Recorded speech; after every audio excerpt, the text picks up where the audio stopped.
ഗുരുബ്രഹ്മാ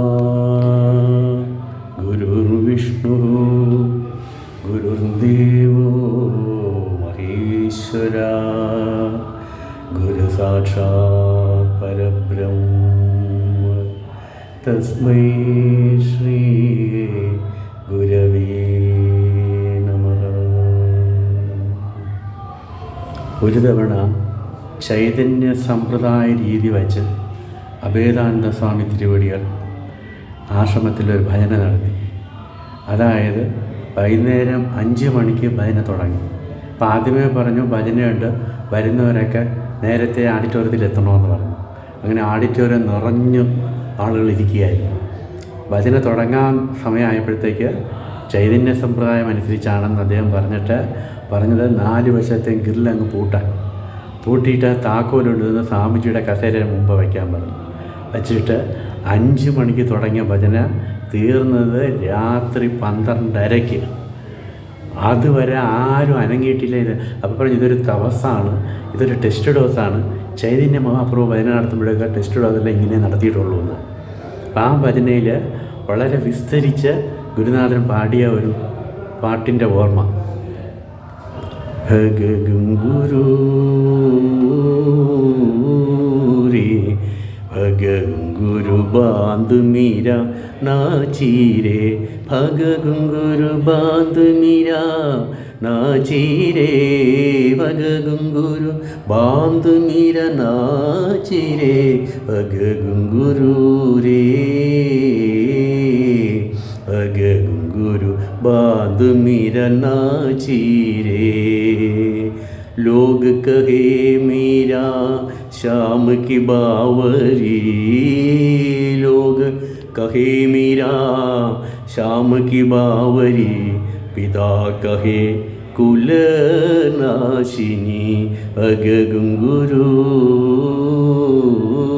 रे भगगुरु बांधु मीरा नाचीरे. विष का प्याला राणा जी ने भेजा, पीवत मीरा सिरे भगगुरु रे भगगुरु बांध मीरा नाचीरे. मीरा कहे प्रभु गिरिधर नागर, हरिचरणन के दासी रे भगगुरु रे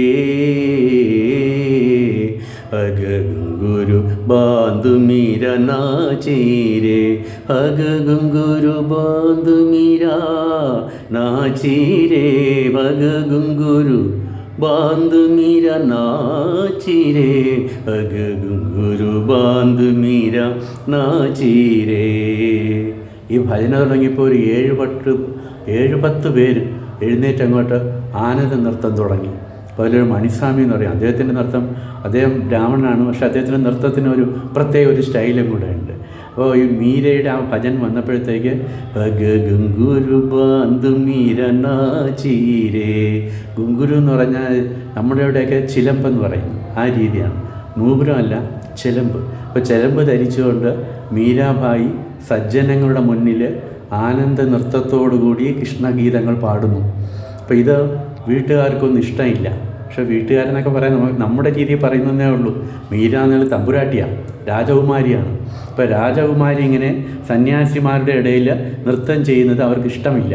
അതുകൊണ്ട് ലോക് കഹേ മീര ശ്യാം കി ബാവരി, ആളുകളൊക്കെ പറഞ്ഞു മീര കൃഷ്ണനിലങ്ങ് ലഹരി പിടിച്ചു പോയെന്നാണ്. അതുകൊണ്ട് ബാവരി എന്നാണ് പറഞ്ഞത്. ബാവരി എന്ന് പറഞ്ഞാൽ ഭ്രാന്തനർത്ഥം, ആ രീതിയിലായിപ്പോയെന്നർത്ഥം. പിതാ കഹേ കുലനാശിനി, അച്ഛൻ പറഞ്ഞത് കുലനാശിനി എന്നാണ്. കാരണം അവർ പറഞ്ഞ രീതിയിലൊന്നും വരുന്നില്ല. അവർ രാജകാര്യങ്ങളിലേക്കും മറ്റ് ഭരണതന്ത്രങ്ങളിലേക്കൊക്കെ നോക്കി, പക്ഷേ മീര അതിനൊന്നും കിട്ടിയില്ല. അപ്പോൾ മീര എന്ന് പറഞ്ഞത്, ഗുരുനാഥൻ പറഞ്ഞത് കൃഷ്ണൻ്റെ അവതാര സമയത്ത് വിപ്രപത്നി ഭോജനം ചെയ്തുകൊണ്ട്, അപ്പോൾ അതിന് വിപ്രപത്നിമാരൊക്കെ പോകും. അപ്പോൾ ഒരാൾക്ക് പോകാൻ പറ്റിയില്ല. അപ്പോൾ അവർ കൃഷ്ണ എന്ന് വിളിച്ചുകൊണ്ട് അവരുടെ ജീവൻ വെടിഞ്ഞു എന്നാണ്. അവരാണ് തിരിച്ച് മീരയായിട്ട് അടുത്ത യുഗത്തിൽ വന്നു എന്നാണ് ഗുരുനാഥൻ്റെ അഭിപ്രായം. അപ്പോൾ അങ്ങനെ വന്നുകൊണ്ട് ഇവർക്കാർക്ക് ഇത് അറിഞ്ഞുകൂടാ.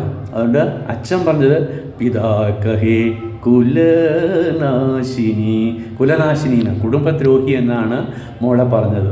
ബിഷുക്കാ പ്യാല റാണാജീനെ ഭേജാ, വിഷം കൊടുത്തയച്ചു എന്നാ. കാരണം എന്താണ്, ഇങ്ങനെ ഇതിനേക്കാളും നല്ലത് വിഷം കൊടുത്ത് മരിച്ചു കഴിഞ്ഞാൽ പിന്നെ നമുക്ക് കുടുംബത്തിന് അതുകൊണ്ടൊരു മഹത്വം ഉണ്ടാവും, കുടുംബത്തിരിക്കും ഞങ്ങൾക്ക് ദോഷമാണ് എന്ന് പറഞ്ഞാൽ റാണ എന്ന് പറഞ്ഞാൽ ഭർത്താവ് എന്നർത്ഥം. ഭർത്താവെന്നും മരുമകനെന്നും പറയുന്ന, മരുമകൻ്റെ അനിയനെന്നും പറയുന്നുണ്ട്. രണ്ടുപേരും ആയാലും ഏതായാലും വിഷം കൊടുത്തയച്ചു. ആ വിഷത്തിനെ കൊണ്ടുവന്ന് കൊടുത്ത് ഇവർ പറഞ്ഞത് ഇത് ഗിരിധര ഗോപാലിൻ്റെ പ്രസാദമാണെന്ന്. മീരാ കഹി പ്രഭു ഗിരിധർ നാഗർ, മീരയെ സംബന്ധിച്ച് ഗിരിധരനായ പ്രഭു എന്നിൽ നിന്ന് വേറൊന്നല്ല, അത് തന്നെ നാ അഗർ, അതിൽ നിന്ന് വേറെ അല്ല എന്നർത്ഥം. അപ്പോൾ എന്നെ രക്ഷിക്കാൻ ഗിരിധര ഗോപാലനുണ്ട്, അതുകൊണ്ട് എന്ത് കിട്ടിയാലും പ്രശ്നമില്ല. പക്ഷേ കൊടുത്തത് വിഷമാണെങ്കിലും ഗിരിധരൻ്റെ പ്രസാദമായിട്ട് കണ്ടിട്ട് മീരാ കഹേ പ്രഭു ഗിരിധർ നാഗർ ഹസി ഘർ നാചിരേ വിഷുക്കാ പ്യാല റാണാജീനെ ഭേജാ പീവത് മീരാ ഹാസിരേ. ചിരിച്ചുകൊണ്ട് അത് വാങ്ങിച്ച് ഗിരിധര ഗോപാല വേണ്ട അതത്രയും കുടിച്ച് തീർത്തു. പിന്നെ നോക്കിയിട്ട് ഇവളിൽ വിഷമൊന്നും ഏൽക്കുന്നില്ല. അപ്പോൾ കൊടുത്തയച്ച റാണയ്ക്കും വീട്ടുകാർക്കും ഒരു പ്രശ്നമായി, ഇതെന്താ അവൾ ചാവാത്ത വിഷം.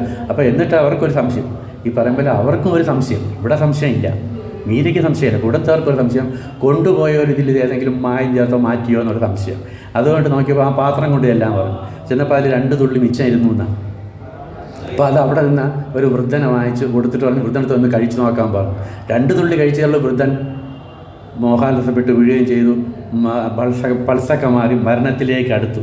അപ്പോഴും പിന്നെ ഇവർക്ക് പ്രയാസമായി. 2 തുള്ളി ചുമ്മാ നിന്ന വൃദ്ധനെ പിടിച്ച് മരണത്തിലേക്ക് കൊണ്ടുപോകുന്ന പറഞ്ഞിട്ട് അവർ ആ വൃദ്ധൻ്റെ ദേഹത്തിനെ മീരയുടെ അടുത്ത് കൊണ്ടുവന്നിട്ട് അവരുള്ള കാര്യം തുറന്നു പറഞ്ഞു.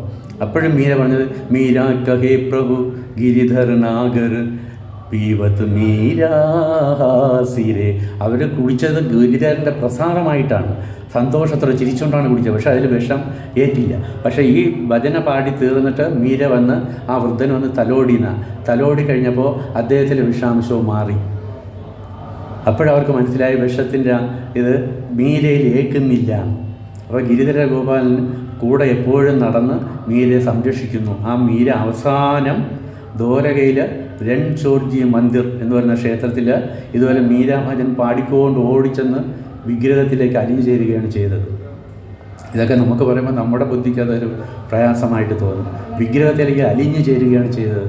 അതുപോലെ തന്നെയാണ് ഇവിടെ പല മഹാത്മാക്കളും അവരുടെ ശരീരത്തിനെ വേണ്ട രീതിയിൽ അവർക്ക് സമാധിയിൽ കൊണ്ടുപോകാൻ കഴിയും. അത് നമുക്ക് പ്രത്യക്ഷ ഉദാഹരണം പരമഭട്ടാര ചട്ടമ്പി സ്വാമികളാണ്. അദ്ദേഹം പത്മാസനത്തിൽ ഇരുന്ന് എല്ലായിടത്തും പറഞ്ഞിട്ട് പണിക്കരെ ഒന്ന് ഇരുന്ന് നോക്കിക്കൊള്ളണമെന്ന് പറഞ്ഞ് അവരെ കൂടെ ഇരുത്തി അദ്ദേഹം പത്മാസനത്തിലിരുന്ന് ശിവനാമം പറഞ്ഞ് ശിവരൂപമായിട്ട് മാറി തീർന്ന ഒരു മഹാപ്രഭുവാണ് ചട്ടമ്പി സ്വാമികൾ. അതുപോലെ തന്നെ ഉത്തരേന്ത്യയിൽ കബീർദാസ്, അദ്ദേഹത്തിൻ്റെ ശിഷ്യന്മാർ മുസ്ലിങ്ങളുമുണ്ട്, ഹിന്ദുക്കളുമുണ്ട്, ക്രിസ്ത്യൻസുമുണ്ട്. എല്ലാവരും ഒരുപോലെ കൊണ്ടുവരുന്നതാണ് കബീറിൻ്റെ ആശയം. പക്ഷേ കബീർ പറഞ്ഞ് ഇത്രാം തീയതി ഇത്ര മിനിറ്റിൽ ഞാൻ മരിക്കും എന്ന് പറഞ്ഞപ്പോഴത്തേക്ക് അവരൊരു കമ്മിറ്റി കൂടിയിട്ട് അവർ പറഞ്ഞു ഞങ്ങൾക്കൊരു പ്രശ്നമുണ്ടെന്ന് പറഞ്ഞു. നിങ്ങൾക്ക് എന്താ പ്രശ്നം വന്നിട്ട് ഞാൻ മരിക്കുന്നതിൽ? ഞങ്ങൾക്ക് പ്രശ്നം അങ്ങനെയല്ല. കുറച്ച് പേര് പറഞ്ഞു ഞങ്ങൾക്ക് കബറടക്കണം, അദ്ദേഹത്തിൻ്റെ ബോഡി ഞങ്ങൾക്ക് കിട്ടണമെന്ന് പറഞ്ഞു. മറ്റൊരു പറഞ്ഞു അതല്ല ഞങ്ങൾക്ക് കൊണ്ടുവന്ന് സിമിത്തേരിയിൽ കൊണ്ടുപോകണമെന്ന് ക്രിസ്ത്യൻസ് പറഞ്ഞു. ഹിന്ദുക്കൾ പറഞ്ഞു അതുപോലെ ഞങ്ങൾക്ക് യമുനയിൽ ഒഴുക്കണം, ഗംഗയിൽ ഒഴുക്കണമെന്ന്. അപ്പോൾ കബീർ ഇപ്പോൾ പറഞ്ഞത് അബദ്ധമായി. നിങ്ങൾ എപ്പോഴും ഒന്നായിരിക്കാൻ വേണ്ടിയിട്ടാണ് ഞാനിത് പറഞ്ഞത്. ഇത് പറഞ്ഞപ്പോൾ നിങ്ങളിപ്പോൾ പലതായിട്ട് പല കമ്മിറ്റിയായി പല പ്രശ്നങ്ങളായി. ഞാൻ നിങ്ങൾക്ക് വേണ്ടത് ചെയ്തു തരാം. ഒരു ഗുരുവിന് മാത്രമേ ഇങ്ങനെ ചെയ്യാൻ സാധിക്കുള്ളൂ. തൻ്റെ ശിഷ്യരെന്താണോ ആഗ്രഹിക്കുന്നത് അതനുസരിച്ച് കൊടുക്കും. അങ്ങനെ ആ സമയം അടുത്തപ്പോൾ യോഗാചാര്യനാണ് കബീർ, യോഗാചാര്യനാണ്. അതുകൊണ്ട് ആ മിനിറ്റ് സമയം അറിയാം. അപ്പോൾ പറഞ്ഞ അരമണിക്കൂർ കഴിഞ്ഞിട്ട് നിങ്ങൾ ഈ മുറി തുറന്ന് നോക്കുക, നിങ്ങൾക്ക് വേണ്ടത് ഞാൻ ചെയ്തു തരും. അപ്പോൾ അതിൽ മറ്റൊരു വിളിച്ച് ഞങ്ങൾ കബറടക്കും, മറ്റൊരു ഞങ്ങൾ ഗംഗയിലൊഴുക്കും, മറ്റൊരു സിമിത്തി ബഹളം വയ്ക്കും. നിങ്ങൾ ബഹളം വയ്ക്കേണ്ട, നിങ്ങൾ ശാന്തരായിട്ട് രാമമന്ത്രം പറഞ്ഞുകൊണ്ടിരിക്കുക. അരമണിക്കൂർ കഴിഞ്ഞ് കഥ തുറന്ന് വരിക എന്ന് പറഞ്ഞു. അരമണിക്കൂർ കഴിഞ്ഞപ്പോൾ കഥ തുറക്കാനും അവിടെ 3 വർഗത്തിലെ ആളുകൾ കൂടെ തള്ളി കഥ ഇടിച്ച് പൊളിച്ചങ്ങ് അകത്ത് കയറിയപ്പോൾ ഒരു പട്ടുവസ്ത്രത്തിൽ ഇങ്ങനെ ബോഡി ഇങ്ങനെ കംപ്ലീറ്റായിട്ട് മൂടിയിരിക്കുന്നതായിട്ട് നൂർന്ന് കിടക്കുന്നു. അത് എന്നിട്ട് അതിലും മറ്റൊരു അവിടെയും പ്രശ്നമാണ്. ഹിന്ദുക്കൾ പറയും ഞങ്ങളാണ് ആദ്യം ഈ പട്ട് മാറ്റുന്നതെന്ന്, മുസ്ലിം പറയും ഞങ്ങൾ മാറ്റുമെന്ന്, ക്രിസ്ത്യൻ പറയും ഞങ്ങൾ മാറ്റുമെന്ന്. അങ്ങനെ അവിടെയും അടി കൂടിക്കൊണ്ട് ചെന്ന് പട്ടിൽ പിടിച്ച് വലിച്ചങ്ങ് കീറുക ചെയ്തത്. പട്ട് മാറ്റിയില്ല. ഇവർ പിടിവലിയിൽ പട്ടങ്ങ് കീറിയപ്പോഴാണ് അത്ഭുതം കാണുന്നത്. നോക്കിയപ്പോൾ ആ കബീറിൻ്റെ ദേഹം മുഴുവൻ റോസാപ്പൂക്കളായിട്ട് മാറിക്കഴിഞ്ഞു. അപ്പോൾ അത് യോഗശക്തിയാണ്. അങ്ങനെ എന്ത് ചെയ്ത് കുറേ പേരുണ്ട് അത് കവറടക്കി, കുറേ പേര് ഗംഗയിലൊഴുക്കി, കുറേ പേര് തിരുത്തി. അപ്പോൾ ഈ ഗുരുക്കന്മാർക്ക് അവർ വിചാരിക്കുന്ന രീതിയിൽ ദേഹത്തെ മാറ്റിയെടുക്കുവാൻ സാധിക്കും എന്നുള്ളത് പൂർണ്ണമായിട്ടും തെളിയിക്കുന്നു. അങ്ങനെയാണ് മീരയും കൃഷ്ണ വിഗ്രഹത്തിൽ ലയിച്ചു ചേർന്നു. അതുപോലെ കബീർ തൻ്റെ ശരീരത്തെ റോസാപ്പൂക്കളാക്കി മാറ്റി. ഇവിടെ അടുത്തൊരു ക്ഷേത്രമുണ്ട്, ചെറിയ ഉദയശ്വരം എന്ന് പറയും, വിഷ്ണു ക്ഷേത്രമാണ്. പണ്ട് ഞങ്ങളുടെ കുട്ടിക്കാലത്ത് വിഷ്ണു ക്ഷേത്രമാണ്. ഇപ്പോൾ വിഷ്ണുവിൻ്റെ ക്ഷേത്രമാണ്. പക്ഷേ ഇന്നിപ്പോൾ അതങ്ങ് മാറിയിട്ട് അറിയാം അപ്പൂപ്പൻ കോവിലെന്ന് പറയും. അത് ഈ പറയുമ്പോൾ അവിടെ ഒരു സന്യാസി വന്നിരുന്നു എന്നാണ്. അപ്പോൾ ആളുകൾക്കല്ല ഇദ്ദേഹം ആരാന്ന് അറിയാൻ വേണ്ടി അദ്ദേഹത്തിന് ആദ്യമൊക്കെ ചെന്ന് കുറേയൊക്കെ ശല്യം ചെയ്തു. എന്നിട്ട് അദ്ദേഹം ഒന്നും മിണ്ടിയില്ല.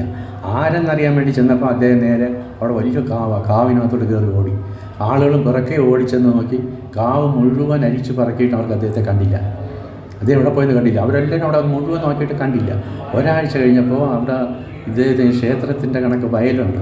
വയലിൽ നെല്ലിങ്ങനെ കൊണ്ടുവന്ന് ഇട്ടപ്പോൾ നെല്ലിലൊക്കെ ഓരോ കാല് പതിഞ്ഞ് കണ്ട്. ഇതെന്താ, ഇതിന് ഭഗവാൻ എങ്ങനെ കൊടുക്കും എന്ന് വെച്ചാൽ അവരങ്ങനെ ഈ വെറ്റിലെ പ്രശ്നം വെച്ചപ്പോൾ പറഞ്ഞു, ഭഗവാൻ ഇഷ്ടപ്പെട്ട ഒരാളാണ് ഇവിടെ വന്ന് നിന്നത്. നിങ്ങൾ അദ്ദേഹത്തെ ഇവിടെ നിന്ന് ഓട്ടിച്ചത് കൊണ്ട് അദ്ദേഹത്തിൻ്റെ പാദങ്ങളാണ് ഇവിടെ തെളിഞ്ഞു കാണുന്നത്. അദ്ദേഹത്തിന് ഇവിടെ സ്ഥാനം കൊടുക്കണം. എൻ്റെ പേരിനേക്കാൾ എനിക്കെൻ്റെ ഭക്തനെയാണ് കൂടുതൽ പ്രിയം. അതുകൊണ്ട് ചെറിയ ഉദ്ദേശം വിഷ്ണു ക്ഷേത്രം എന്നുള്ള മാറി ഇപ്പോൾ അപ്പൂപ്പൻ കോവിലെന്ന് അറിയണം. അപ്പൂപ്പൻ്റെ പ്രതിമയൊക്കെ വെച്ച് പൂജയുണ്ട് ഇവിടെ കവറിമുഖി അടുത്തായിട്ട് പാൽക്കുളം നിലയാണ് അപ്പൂപ്പൻ കോവിലെന്ന്. അപ്പോൾ ഇങ്ങനെ എല്ലായിടത്തും ഈ മഹാത്മാക്കൾ ഇരുന്ന് അവരുടെ രീതിയിൽ ഓരോ രീതിയിൽ ലോകർക്ക് നന്മയും ശാന്തിയും കരുണയും ഏകുന്നു. അങ്ങനെ മീര ഇന്നും നമ്മളുടെ മുമ്പിൽ ഗിരിധര ഗോപാലൻ്റെ കൂടെ തന്നെ എപ്പോഴും നൃത്തമാടുന്ന ഒരു തമ്പുരാട്ടിയാണ്. സ്വാമിജിയാണ് പറഞ്ഞിട്ടുള്ളത് മീര തമ്പുരാട്ടി എന്നാണ് പറഞ്ഞത്. കാരണം അങ്ങനെയുള്ള ആ അമ്മയുടെ ചരണങ്ങളിൽ നമിക്കുന്നു.